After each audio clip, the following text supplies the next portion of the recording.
ආයිබෝන් cricket වලට ආදරය කරන ඔබ සියලුම දෙනාට මෙවර ඉන්දියා ප්‍රීමියර් ලීග්ගේ 6 වන තරගයේ විදියට ඊයේ රාත්‍රියේ සන්රයිසර්ස් හයිදරාබාද් කණ්ඩායම සහ කොල්කතා නයිට් රයිඩර්ස් කණ්ඩායම අතර තරගය පැවැත්වුණා. එහිදී හයිදරාබාද් කණ්ඩායම වෙනුවෙන් ශ්‍රී ලංකා ක්‍රීඩකයින් ලෙස කමිදු මෙන්ඩිස් සහ ඒෂාන් මාලිංග සංජිතේ රැඳී සිටියත් ඊයේ දිනේදීත් පිටිකරුවෙකු විදියට කමිදු මෙන්ඩිස්ට තරගයේ ක්‍රීඩා කිරීමට අවස්ථාව ලැබෙන්නේ නැහැ. කෙසේ වෙතත් ඒෂාන් මාලිංගට ඉම්පැක්ට් ප්ලේයර් අවස්ථාව යටතේ සන්රයිසර්ස් හයිදරාබාද් කණ්ඩායම පන්දු යැවීමේදී නියෝජනය කිරීමට අවස්ථාවක් ලැබෙනවා.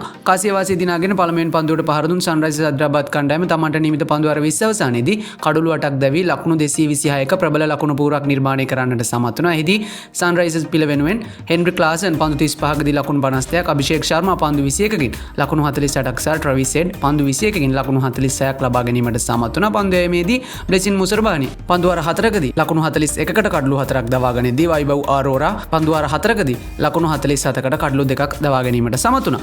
ලකුණු 227ක පිළිතුරින්මක් හඹා යාමට ක්‍රීඩා පිටියට පැමිණි කොල්කතා ක්‍රීඩකයින්ට ඔවුන්ගේ පිළිතුරින්ම ඉතාම සාර්ථකව නිර්මාණය කර ගැනීමට සන්රයිසර්ස් පන්දු යවන්නන් ඉඩ ලබා දෙන්නේ නැහැ. පන්දු වාර 16කදී කොල්කතා සියලුම ක්‍රීඩකයින් දැවී යනවා ලකුණු 161කට. එහිදී රඝුවංශ පන්දු 29කින් ලකුණු 50ක් ලබා ගන්නවා. ඊට අමතරව රින් කුසින් පන්දු 25කින් ලකුණු 35ක් වාර්තා කරගත්තත් ඔවුන්ට ජයග්‍රහණය සඳහා එම ඉනිම් දෙක ප්‍රමාණවත් වන්නේ නැහැ. එහිදී සන්රයිසර්ස් ක්‍රීඩකයින් වෙනුවෙන් උනන්කට් පන්දු වාර 3කදී ලකුණු 21කට කඩළු 3ක් දවා ගනිද්දී ඒෂාන් මාලිංග පන්දු වාර 2ක් ක්‍රියාත්මක කරමින් ලකුණු 14කට කඩළු 2ක් දවා ගන්නවා. ඊට අමතරව නිතීෂ් කුමාර් රෙඩ්ඩි පන්දු වාර 2කදී ලකුණු 17කට කඩළු 2ක් දවා ගැනීමට සමත් වුණා.